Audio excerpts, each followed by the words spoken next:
Right, hello James. You mentioned earlier you've been 23 years in the UAE. Where was you before that? Before that I was at a much colder place, Germany, at a place called Ramstein Golf Course in the middle of Germany. Lovely course, but I was very glad to get here out of the cold weather to the nice sunshine.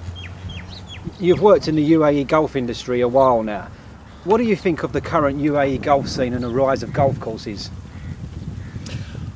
Oh, I mean, it's very, very exciting. As we said, umpteen times, I've been here 23 years and I was here at the first grass golf course, and it's amazing in what a lot of people think is a long time, but 23 years to build so many courses that we've done here in Dubai, in Ras Al Khaimah, and now the great courses coming up in Abu Dhabi. I mean, it's moved forward tremendously and very exciting.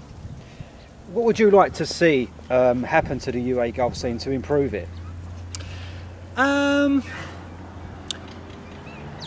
Believe it or not, I think the economic downturn that we've all experienced, and it's a bit of a boring old subject, but it's reality, is perhaps going to help us. I did feel that the UAE golfing scene was perhaps getting a little ahead of itself as far as price was concerned, and we have fantastic golf courses in great condition, a treat to play, and guests are very keen to play.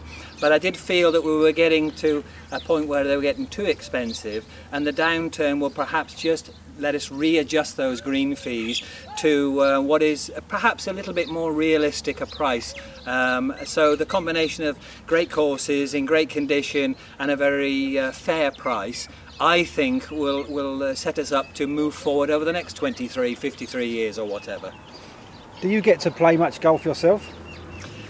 Sadly, no. I wasn't very good when I first started playing the game, and I play even less now, so I'm even worse than a few years back. But no, I love the game. There is a point when I'd like to get back to playing, and in my early days here in Dubai, I played in everything, played with the members all the time, but with the emergence of emails and all these computers, there seems to be so much paperwork nowadays that I never get a chance. But occasionally I'll put a club on the cart when I'm inspecting the golf course and I have a quick thrash around, and one of these days I'll get back to it.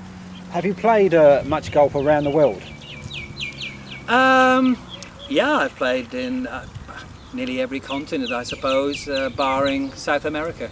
Is there anywhere where you'd like to go back to and play some more golf? Having been away from home now about 30 years, I'm going to be very boring again and say I'd like to go back and play my home club and see the juniors that I used to play with, who are now as old as me, and play a bit with my dad. Okay, finally, who would be your dream four-ball? It hasn't necessarily got to be golfers, it could be anybody. That's a toughie. I think Tom Watson would be definitely my four-ball, and it was a great thrill for us all to see how great a player he still is at the age of 60, so there's still hope for me. Tom Watson, if he played golf and was still alive, it would have been George Best, because I love football. Don't tell my wife, but I like pretty women, so I don't know, I'll think of a pretty woman before the interview's finished. And perhaps a cricketer who came to the UAE, because I was mad on cricket as a kid, Sir Garfield Sobers. There's so many pretty women around, I can't think of one at the moment. Anyway, Raquel Welch or somebody like that. So. Okay then, James, thanks for your time. Pleasure, enjoyed it. Thank you very much, Paul.